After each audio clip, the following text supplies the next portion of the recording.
எல்லாருக்கும் வணக்கங்க. நம்ம வீட்டு குட்டி தங்கத்துக்கு இப்போ ட்ரெண்டில் இருக்கிற காட்டன் ஹூக் வந்து பண்ணியிருந்தாங்க. கீர்த்தியுடைய சிஸ்டரும் சேர்ந்து தான் வந்து இதை பண்ணியிருந்தாங்க. ரொம்ப சூப்பராக பண்ணியிருந்தாங்க. ஆன்லைன்லலாம் பார்த்தா ரொம்ப காஸ்ட்லியாக சொன்னாங்க. ஆனால் இதை பார்த்திங்கன்னா அவங்களே வந்து குழந்தைக்கு அவளே வந்து பண்ணுறது அப்படிங்கிறது வந்து ரொம்ப சாட்டிஸ்ஃபைடாக இருக்கும். ஒன்று ஒன்றா பார்த்து அந்த டீட்டெயில்டு எல்லாமே பார்த்து வந்து சூப்பராக வந்து ட்ரா பண்ணியிருந்தாங்க.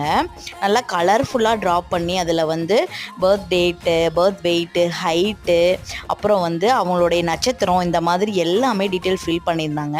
இன்னும் அவளுடைய ஃபுட் பிரிண்ட்டும் அவளுடைய நேம் மட்டும் எடுக்க வேண்டியது இருக்குது. அது வந்து சண்டே நேம் வச்சிருவோம் அப்படிங்கிறதுனால அதுக்கு மேலே வந்து அந்த டீட்டெயில் எல்லாம் ஃபில் பண்ணிக்கலாம் அப்படிங்கிறக்காக மற்றது எல்லாமே ரெடி பண்ணி வச்சுருந்தா. ரொம்ப வந்து அவுட்புட் அவ்வளோ அழகாக வந்திருந்தது. ரேஷன் வேஷ்டி வச்சு தாங்க இது பண்ணியிருந்தா.